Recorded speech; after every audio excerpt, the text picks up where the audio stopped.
Facing the nation's security challenges with unity of purpose will guarantee more successes. Stakeholders in security give pointers. Katsina records reduction in cases of terrorism, banditry and kidnapping. Sokoto State is exploring all options to tackle cases of insecurity in different parts of that state. And also on political update today, some political parties strategize on getting the youths on board in the nation's quest for development. Plus, APC's February of decision. Who wants what? During the crucial and defining national convention. Join us for this and more. I am Fisayo Ogunfui. Welcome. Governor Aminu Masari of Katsina has announced a drastic reduction of cases in terrorism, banditry and kidnapping in the state, insisting that the recent killing of his Commissioner for Science and Technology, Dr. Rabi Nasir, was politically motivated. Governor Masari was speaking with newsmen after leading a delegation of Katsina Elders Forum on a courtesy call to President Muhammadu Buhari. Members of the Katsina Elders Forum were in the State House to make a formal request for the conversion of the Federal Medical Center Katsina into a teaching hospital to be handed over to the Faculty of Medicine of the state-owned Umaru Musa Yar'Adua University. We had all the teaching staff in the university. We have the laboratory. Everything is in place except the teaching hospital. That's why we come to intervene, so that we can be given opportunity to use this federal facility until such a time we will be ready to go. Unless that is done, I'm afraid all the investment made by both the federal government and state government in establishing faculty of medicine in Umaru Musa Yar'Adua will be lying west. I will expect the Minister of Health to take the issue seriously, study the documents, and have a comprehensive memo to me and send it as soon as possible. Governor Aminu Bello Masari is of the view that if the Federal Medical Center Katsina is converted into a teaching hospital, Daura Emirate should have the opportunity of having a federal medical center. The delegation also used the opportunity to show appreciation to the president for the improved security situation in the state. We saw a drastic drop of over 100% in terms of the rates of kidnappings, killings, and associated crimes with banditry. What do you attribute that? Well, I think combined efforts of the security containment order and the efforts of the security forces to go after informants in particular, and also to go after the bandits hideout. And even 2 days ago they had an operation of clearance, which I think is proving very successful. And I think what is most important for us to succeed is for all the states, especially in northwestern states, to take the pain and work together to make sure that we block all the loopholes. The governor described as welcoming the resolve by Katsina and her neighboring states to collaborate more effectively on the fight against crime and criminality across their borders. In another development, we understand that President Muhammadu Buhari may have agreed in principle to declare a state of emergency on security in parts of the country. Governor Aminu Waziri Tambuwal of Sokoto State dropped this hint while speaking to newsmen on Monday after an audience with the president on the security situation in his state. Tambuwal was at the official residence of the president to bring him up to speed on what he called the worrisome security situation in the seat of the caliphate. Only recently, 23 people lost their lives as their vehicle caught fire under gunshots by bandits at Gidambawa village in Isa local government area of the state.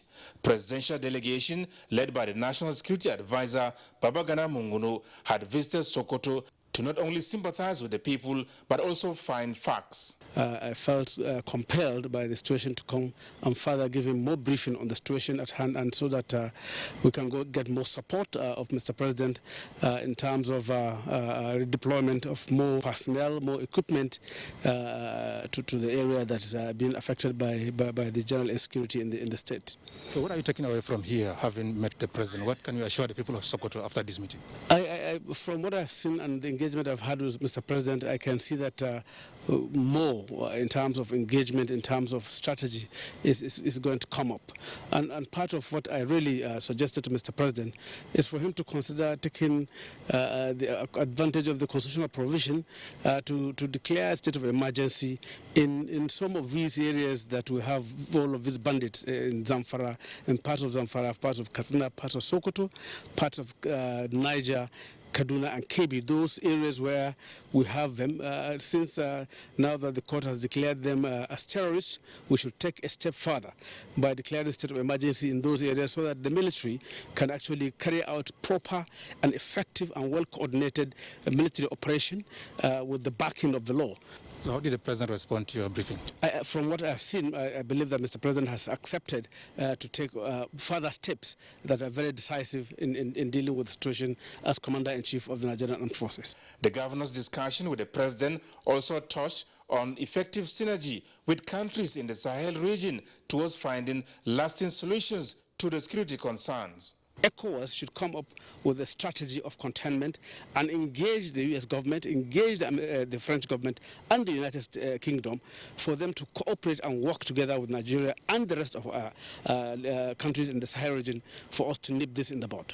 Because, of course, we have influx of them coming from across, and some of the arms they get are coming from across, and even the drugs they take are coming from across. It will be recalled that President Muhammadu Buhari made it clear that he will not hand over a troubled Nigeria to the next administration. And still on security, the current insecurity challenges bedeviling Nigeria can only be surmounted if Nigerians close ranks to confront it headlong. This was the view of former President Olusegun Obasanjo at a security dialogue convened by the Global Peace Foundation and Vision Africa in Abuja. A gathering of 22 eminent Nigerians from different walks of life. Each of them has a stake in Nigeria project. Foremost among issues raised at the forum is the insecurity threatening the peace in the land, which is the main agenda of the meeting with the former president.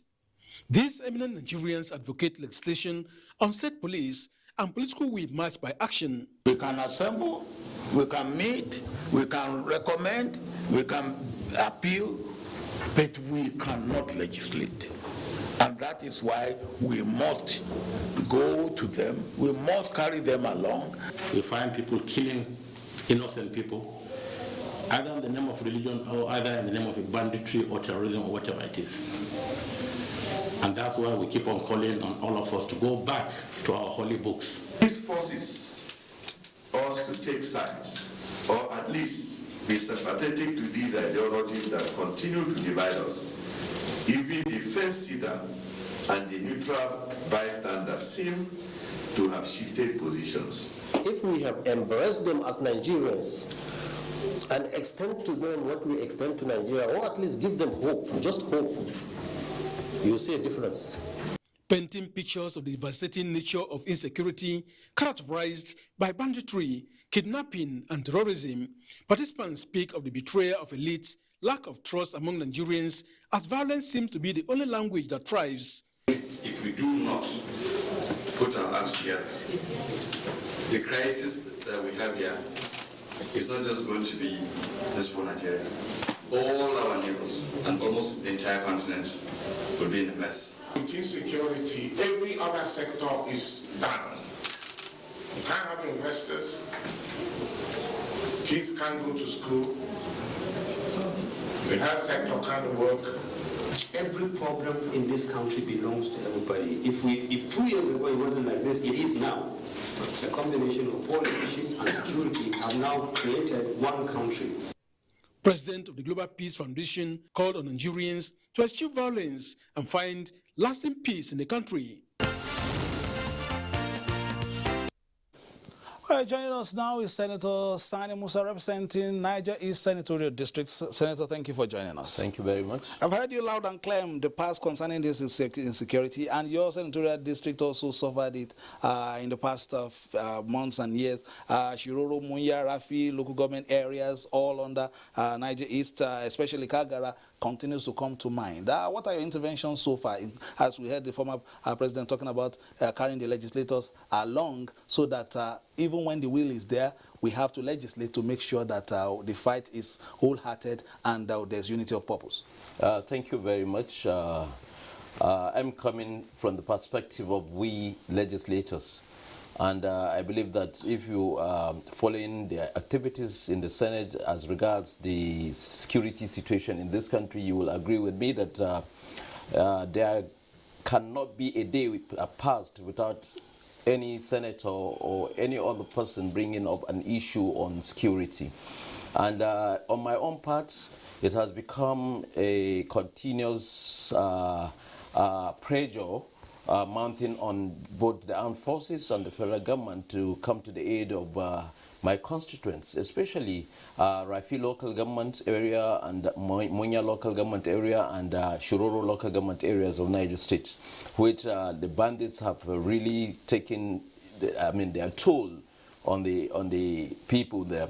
As I'm talking to you now, most of the farmers are not in the farm any longer because of these activities of these bandits. But after so much that we have put in as a pressure both on the federal government and the armed forces, a lot of changes have happened in terms of security in that area. I can tell you that the bandits are no longer having it the way they used to have it before.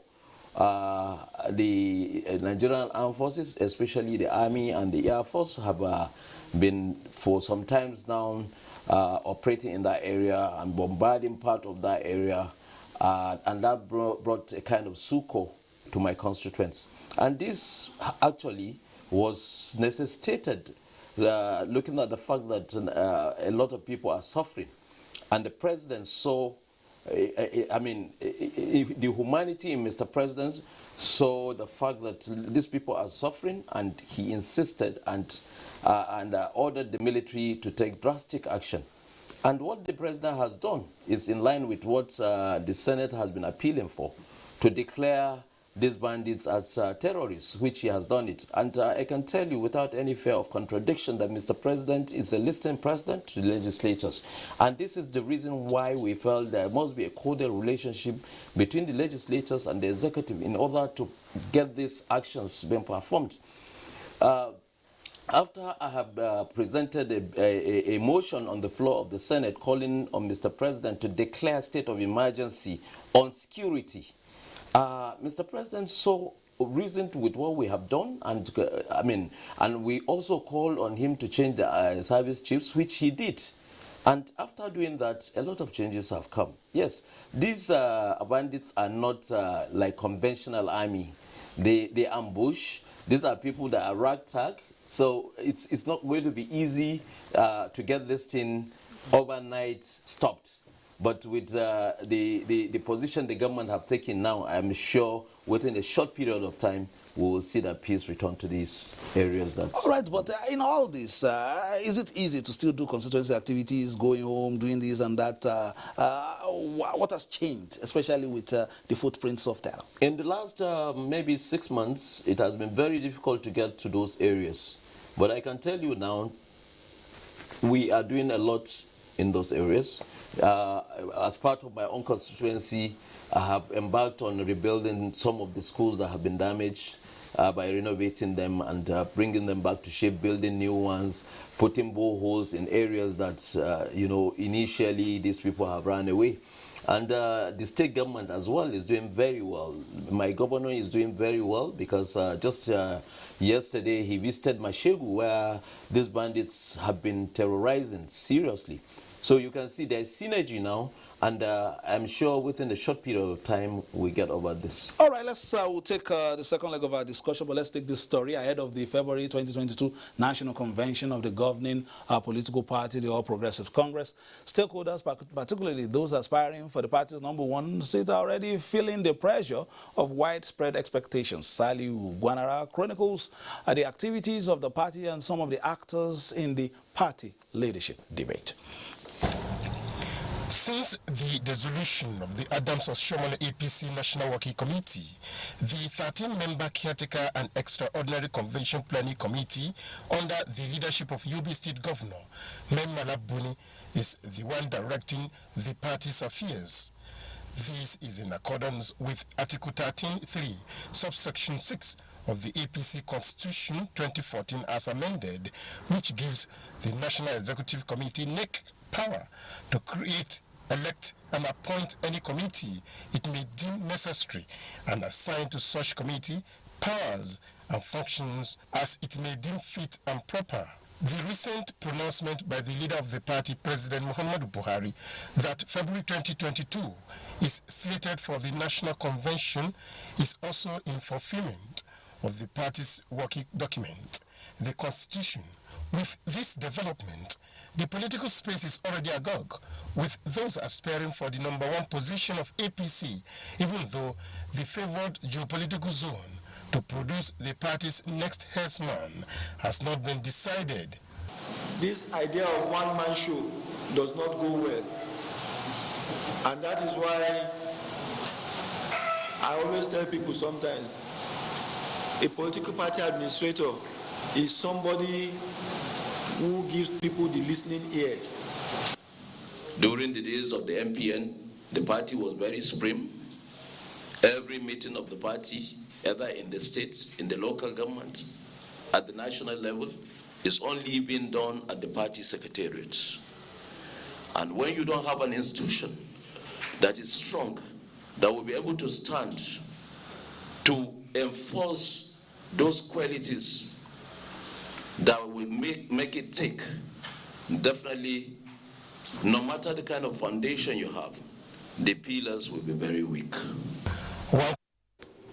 All right, I was just saying we should get in to, because time is running out, we still have about 3 reports.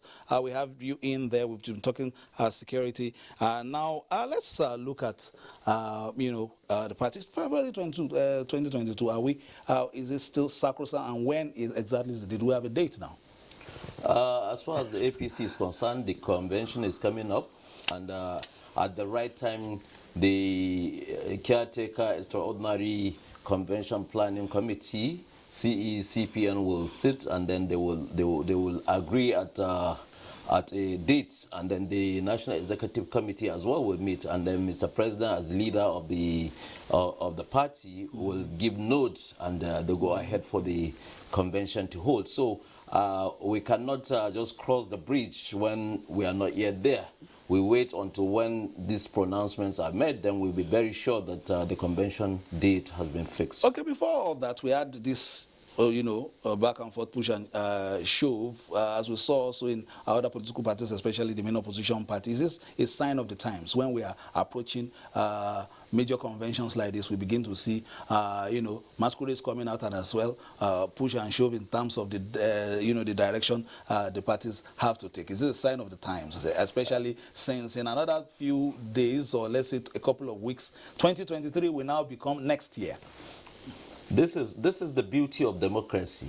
In democracy, they said the power goes to the people.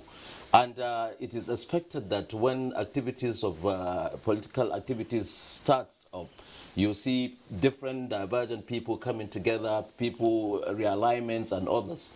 So I believe it's one of the activities of that we should expect in a democracy. And this is the beauty of it. And I believe that we have a president that is willing and ready. Because if you remember, the president said, I want to make sure that we remodel APC button up so that the power will go to the people. All right, you've thrown your hat in the ring, and we're seeing how this emerges. As these decisions been made in terms of, we have internal party, issues, not an issue of perhaps changing the status quo per se, but allowing the party to have the best front, going into elections. And then let's take this on board as well. There has been, this argument in terms of Nigerian parties now and the calibration that is not particularly in terms of ideology. It is just perhaps a platform launching people's ambition, allowing them to get there. If you're a student of political science and if you study how politics have been, democracy have been coming around the world or going on around the world, example with what is happening in Indonesia, you see that there has never been stability. But today, because they looked at political institutions, political parties as institutions today. And when we make our own look like institutions whereby you go by the rules, by the books, you will see that there will be a lot of changes. The wranglings in the party is normal. There are always going to be divergent views. But when you follow the books and you stand by the acts or laws that are there in your constitution, in the party constitution, the manifesto, the guidelines of the party, definitely it will be a rancor-free party because, you will see that people will abide by what has been set out in that. So for me, I believe that it is a welcome development where you see different views coming in, and at the end of the day, we all sit down, dialogue, and see the way out. All right, moving finally, we are going to off-cycle elections next year. The umpire introduced, new electronic measures, the BVAS, bivotal accreditation system. We saw that in Anambra. We'll see that, of course, also in Osun and Ekiti State. Those are 2 tests before the general elections. What are your expectations in terms of the general, outlook to our election processes, especially, now that you are also having your own aspirations as well? You see, when you are talking about good governance and you did not lay the right foundation for the emergence of that good governance, what is good governance? It's about getting the right leadership. And there is no way you can get the right leadership in governance without getting the right leadership in the political party, the platform that will be able to deliver that good leadership. And when you're talking about anointing, and when you're talking about nominations, when you're talking of election, these are 3 different things that have all their definitions. So if we will go by all their definitions, you will see that if you follow it and do the right thing as it is, definitely a party will emerge and there will be election, and based on that, people will rate that party and say, look, this party have chosen their leaders the right way, and we're sure whoever they are going to present for us, for the presidency of this country, is going to be one leader that is going to be like President Muhammadu Buhari, who honestly has Nigeria in heart. All right, let's take this one, talking about Nigerians, as Nigerians await the outcome of the Electoral Act Amendment Bill 2021 transmitted to the President for assent by the National Assembly. Election stakeholders in the country have promised to continue to deepen democratic processes. This was at the Nigerian Civil Society Situation Room Stakeholders Forum on Elections held in Abuja. We'll take that and then we'll close. This gathering of election stakeholders by the Nigeria Civil Society Situation Room discussed the implementation of a new electoral regime and the role of different stakeholders in improving future elections ahead of the 2023 general elections. The trend of declining voter turnout in general elections is of utmost concern to Situation Room. Therefore, we're using this forum to advocate for building political power in order to address civic engagement and voter mobilization. Panel discussion centered on how political parties can build political power and mobilize citizens to participate in the democratic process through their rights to vote and run for office. As of today, we have 8 by-elections that have not been conducted. And then we have the FCT area council elections on the 12th of February. And then we have the Ekiti governorship elections in June. So we need to have a hold on the new electoral legal framework so that we can begin to prepare, we can begin to do procurement, and we can also begin to design our guidelines and our regulations before we get too close to the 2023 elections. This is because if you look at the new electoral legal framework, if it comes into force, parties are going to conduct their party primaries early in 2022. And that presupposes that they must also have the guidelines and develop their own guidelines for the conduct of their party primaries. Credibility threshold for 2023 general elections, as well as the November 6, 2021 Anambra State Governorship Election report, were also unveiled at the Stakeholders Forum. All right, that has been Political Update for today. Many thanks for watching, and also many thanks to our guest for coming. Senator Musa, thank you very much for coming. And of course, we want an update talking about the issues of insecurity and how you've been able to also, make some interventions, especially in your senatorial district. Many thanks for coming. And of course, to you for watching again. And Political Update, I will do is give you the very best of political news, reviews, previews, and interviews. My name is Fisayo Ogunfuyi. Thanking you for staying tuned and enjoy the rest of your week. And don't forget to play your politics for the greater good. Bye-bye now.